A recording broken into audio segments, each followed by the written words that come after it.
Thank everyone for taking time to be here today. Before I begin my questions, I want to echo some of the comments of the ranking member, Mr. Davis, that he had made and express my disappointment, my sincere disappointment at the lack of committee consideration for this bill totaling almost 800 pages. HR 1 was referred to 11 House committees, yet the majority can only muster one hearing with only one round of questions. We've heard that since we had a markup in the previous Congress, that we don't need to have one this time. But yet we do know that changes have been made to this legislation. If this legislation is as important as my good colleagues on the other side of the aisle, the majority is saying that it is, and it is so needed, then we need to have more vetting of this bill other than just one single hearing. And I would even argue that the one markup that we had last Congress was not even sufficient, as it was, as I considered it, being ramrodded through, this time even more so.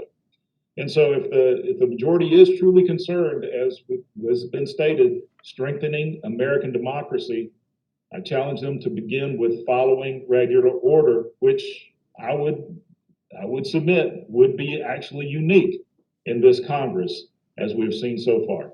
So on to my questions. And Ms. Abrams, good to see you. It's been a long time since we've been in the state legislature together, and you outlasted me there. I got 10 years in, you got 11. So just want to ask you a few questions.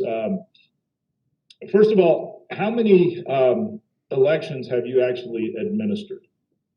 I've never served as administrator of an election. Okay.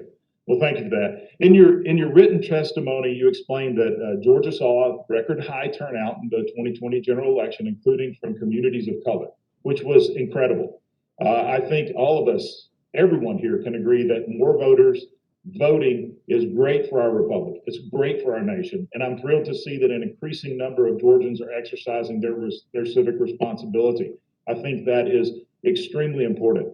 And understand your work focuses on ending voter suppression, as we've heard and read a lot about, and that you allege that the suppression continued during the 2020 election.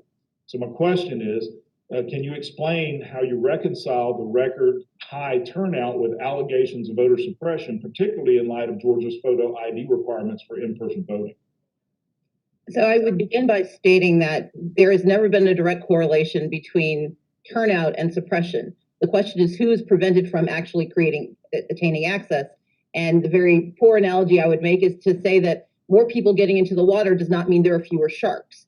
We know that voter suppression has existed not only in Georgia, but around the country. And in Georgia in particular, the suppression that we pointed out in 2018, that we litigated in 2019 and 2020, actually led directly to the resulting increase in turnout.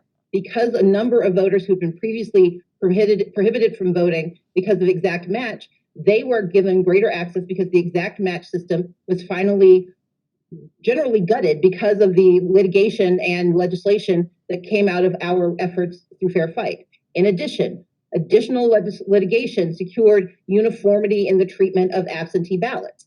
We know that in 2018, there's a disproportionate number of people of color whose absentee ballots were rejected. Those ballots were accepted because we had a uniform system of Youre that was agreed to by the Secretary of State through court order. On a number of issues, from a range of absentee ballot access to poll closures, we know that when we can defeat those voter suppression activities, more people can participate. In your district alone, we saw hour-long wait times that were decreased when we were able to compel Cobb County to expand the number of poll access points. We know that it does not mean that there is no voter suppression when we can mitigate the harm of suppression. But our mission should not be mitigation. It should be the destruction of voter suppression in our elections. And that should be I believe, the goal of every person in America, especially patriots. Because I am running out of time. I appreciate that.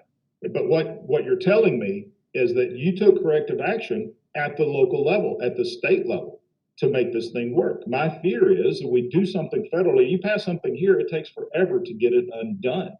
And so in your opening statement, you also talked about Donald Trump with this bringing questions to the election for months, caused people to distrust the election.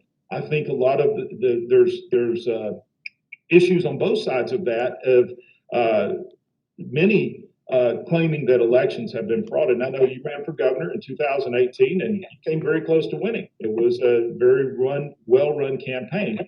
But I was just reading an article of NPR that was questioning whether you even conceded that race because of questions about the validity of the election.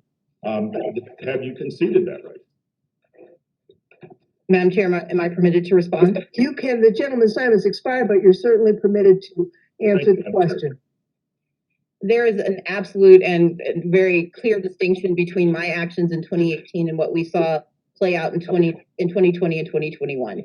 I began my speech on November 16th by legally acknowledging the sufficiency of the election, and I did not pose a single contest designed to make me the victor by throwing out votes.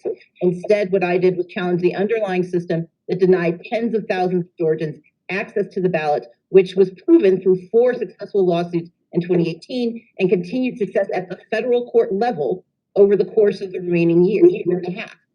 What Donald Trump attempted and what his supporters attempted was to actually throw out the votes of eligible Americans based on spurious examples and outright lies of voter suppression. There is absolutely no correlation between what I did, which is to increase access to the right to vote, and what he attempted, which is to limit those who were allowed to participate in our election. Well, and I appreciate that, and I was not trying to draw a correlation between you and Donald Trump, but I will add, Donald Trump did concede that race. So, Madam Chair, I know that my time has expired, and I yield back.